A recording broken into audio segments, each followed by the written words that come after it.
नमस्कार, बिहार तक में आपका स्वागत है और मैं हूं सुजीत। हमारे साथ मौजूद हैं हमारे स्टूडियो में अरविंद मोहन जी। अरविंद मोहन जी से हम पहले भी बात कर चुके हैं और आप जानते ही हैं कि वरिष्ठ पत्रकार हैं और चंपारण पर इनका खासा रिसर्च है।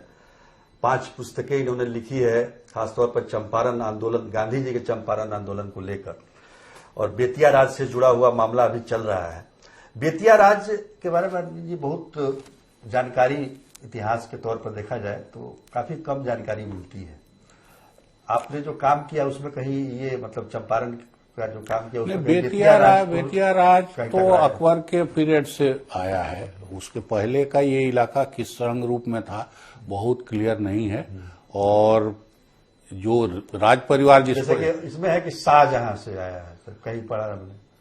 मैंने जो नहीं, जब ये जो जमीन की पैमाइश कराई तो उसमें चंपारण परगना है। अच्छा। तो वहां से शुरू हो रहा है कागज पत्र। और अकबर के टाइम, अकबर के समय से, और उसके पहले से कुछ अफीम के बिजनेस का, नील के बिजनेस का, और पहले से वो रेफरेंस जहां तहां कुछ कुछ मिलता है।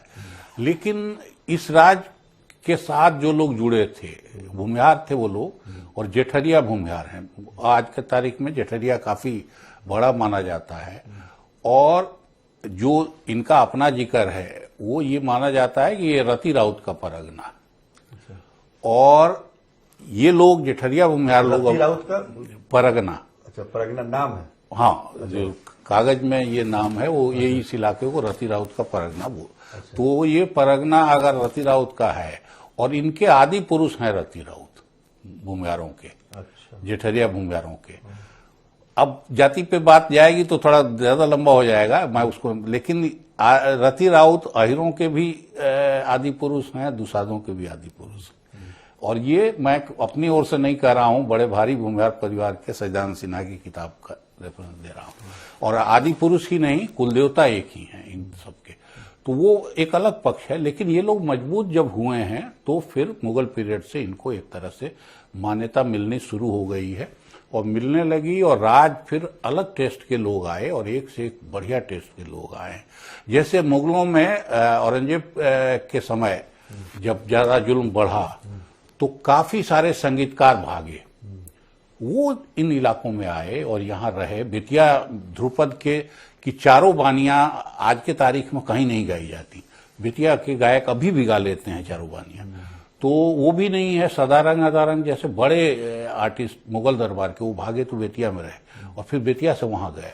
तो ये सब, इवन मुगल कोई राजकुमार भागा तो बेतिया आके रहा। तो इस तरह से बेतिया से रिश्ता था। आर्ट का, जानकी कुमार ने जो तालाब बनवाए हैं आज भी 150 साल बाद भी, वो तालाब इतने खूबसूरत और इतने लोकेशन, मंदिर बढ़िया बनवाए। हाँ, मंदिर बढ़िया बनवाए।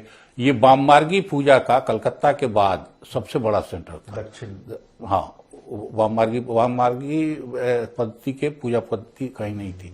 दुर्गा पूजा तब से यहाँ होती है। तो काफी सारी चीजें यहाँ चलती रहीं और वो बेतिया राज के हवाले से। लेकिन राज धीरे धीरे अयाशी खान पान और इसका हुआ और इसी से कोर्ट ऑफ वार्ड में गया कि जो किफायत होनी चाहिए थी रखने के लिए वो नहीं हुआ।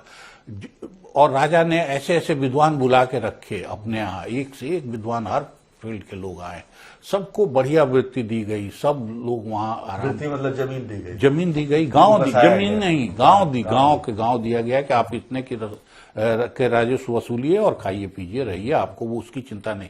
जैसे हम लोग के पुरखे जो यहाँ आए हैं वो उसी वृत्ति के तहत आए हैं और वो बड़े आराम से, बल्कि उनकी लिखी हुई हस्तलिखित किताबें अभी भी हैं, मेरे पास भी हैं। उसमें नीचे लिखा हुआ है कि दिन भर बैठ के लिखते हैं, कमर दर्द। तो इसका मतलब कि इतने निश्चिंत भाव से वो लोग पढ़ाई लिखाई करते थे कि उनको कोई इसका टेंशन।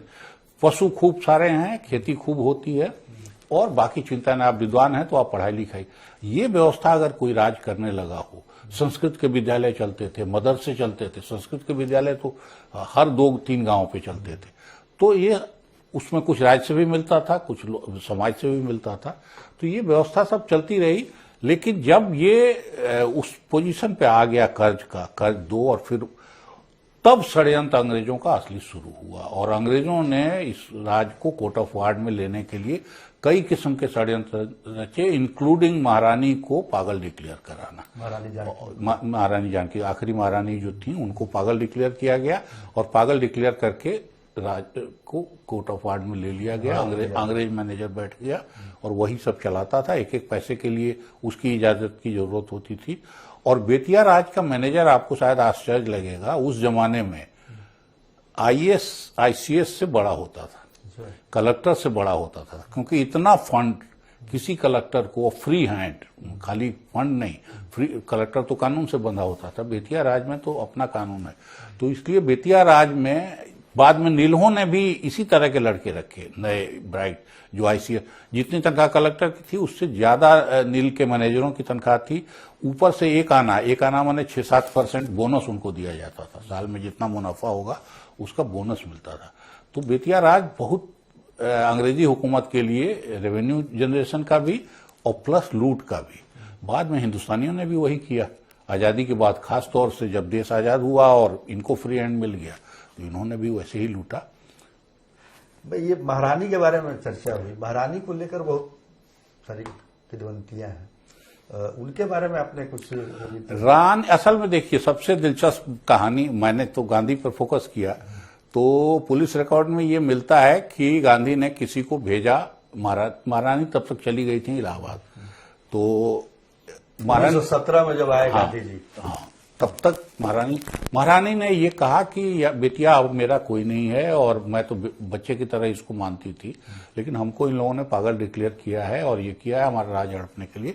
अब मैं यहाँ इनका किसी का मुंह नहीं देखूंगा। उसके बाद वो आई नहीं, कभी नहीं आई, बल्कि गांधी ने किसी को भेजा और ये माना जाता है पॉसिबली कि बिपिन बिहारी वर्मा को भेजा था वहां इलाहाबाद। तो जैसे उन्होंने सुना कि बेतिया से कोई आया है, उन्होंने गाली देना शुरू किया, क्योंकि वो पगली जैसी हो गई थी, विक्षिप्त जैसी।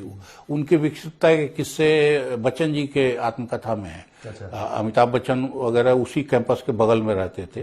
तो ये अमिताभ अभी भी कहते हैं कि अमरूद कैसे तोड़ते थे हम लोग वहाँ, हाँ, और रानी ढेला फेंकती थी और ये करती थी। तो रानी, तो ये बिपिन बाबू गए तो रानी ने मिलने से, तो उन्होंने कहा कि हम बेतिया के प्रजा के तौर पे नहीं आए हैं, हम आपकी संतान हैं, तो हम आपके संतान के तौर पे मिलने आए हैं। तब उन्होंने बुलाया, फिर जो भी बात की वो पब्लिक नहीं है। और पब्लिक ये भी नहीं हुआ कि गांधी ने उस रिपोर्ट पे क्या किया, क्योंकि गांधी को ये लग गया होगा कि ये राज का झगड़ा कुछ ज्यादा कॉम्प्लिकेटेड है और हम राज वापस कराने नहीं आए, हम आए हैं चंपारण के आम लोगों के लिए। तो उन्होंने राज के झगड़े से अपने को थोड़ा अलग कर लिए, लेकिन ये रेफरेंस वहां है। तो रानी वहीं रही, वहीं पूरा फिर जीवन उनका बीता, वहीं मरी, संतान तो नहीं हुआ तब तक कोई, तो इसलिए वो निसंतान मरी। बेतिया राज में उनके साथ जिन लोगों ने गद्दारी की, उन परिवारों की चर्चा अभी भी बेतिया में है। मैं नाम नहीं लूंगा क्योंकि अब वो बड़े लोग हैं, जज हुए और पत्रकार हुए, वकील हुए, लेखक हुए, तो इसलिए उन लोगों ने काफी सारी संपत्ति उनकी ली। और संपत्ति किस तरह से लूट हुई है आपको, नौलखा हार उस जमाने का सुनते हैं कि ऐसे किसी को पकड़ा दिया, वो कहाँ की जमीन किसको कैसे पकड़ा दिया। तो अब पता नहीं ये राज्य सरकार रिकवर कर पाएगी कि नहीं।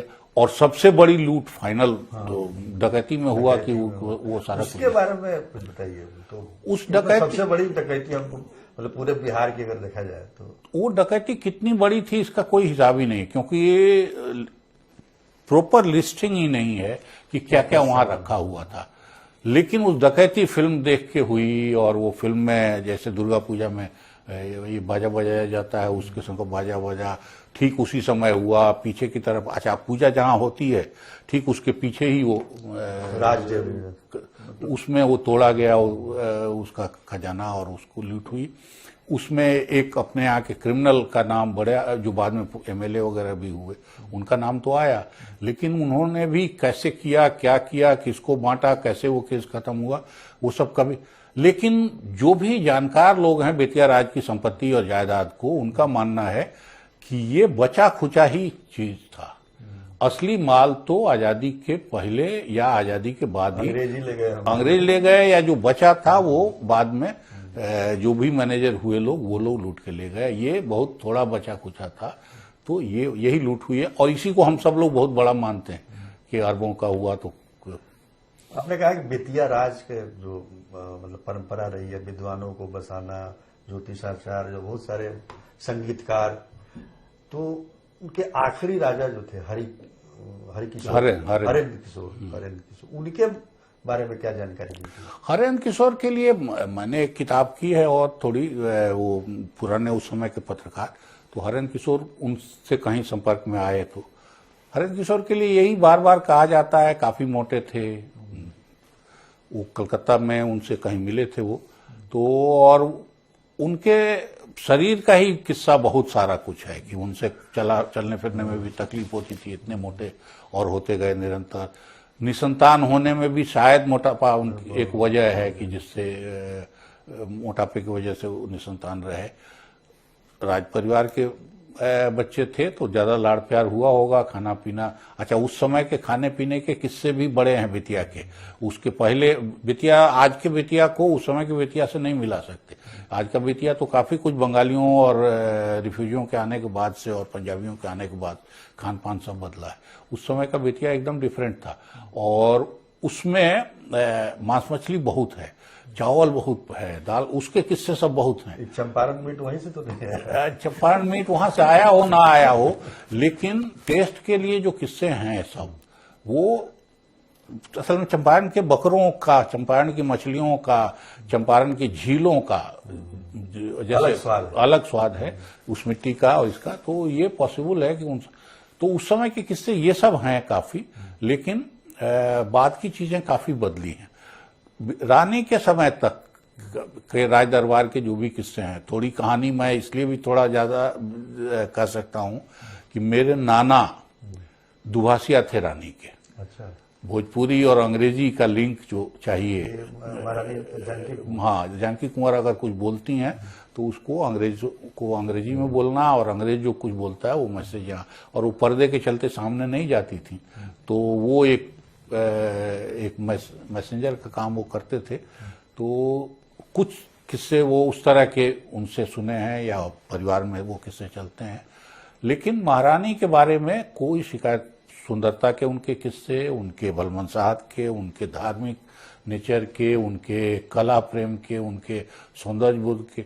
वो तालाब कितने खूबसूरत हैं बेटिया के, और जो मंदिर उन्होंने अपना बनवाया है, दुर्गा मंदिर रनिवास से लगा हुआ, और वहां का तालाब, वो तो शायद सबसे सुंदर है।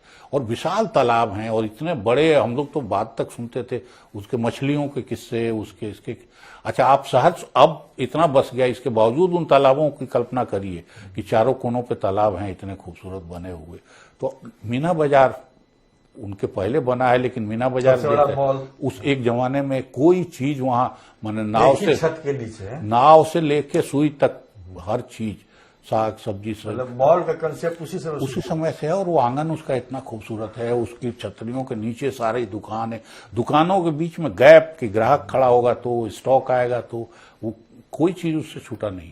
तो ये सब बड़ी कल्पना की चीजें थी, लेकिन सारा राज जो है छिन भिन हो गया अंग्रेजी हुकूमत की वजह से, और बाद के जो शासन, सबसे बड़ी वारिस नहीं हुआ इसकी वजह से ज्यादा। नहीं, वारिस कोई ना कोई हो जाता, अगर राज ठीक चलता है तो कोई जरूरी नहीं है कि सब वो लोग अपना किसी को गोद लेते हैं, किसी को ये दे के देते हैं। चलने नहीं देने की मंशा अंग्रेजों की थी और बाद में कांग्रेस की भी थी। चलिए, बहुत जानकारी आपने दी चंपारण के बारे में, बेतिया राज के बारे में, और खासतौर पर महारानी जानकी कुंवर के बारे में, जिसके बारे में सब कुछ जानना चाहता है। आप हमारे स्टूडियो में आए, बहुत बहुत धन्यवाद।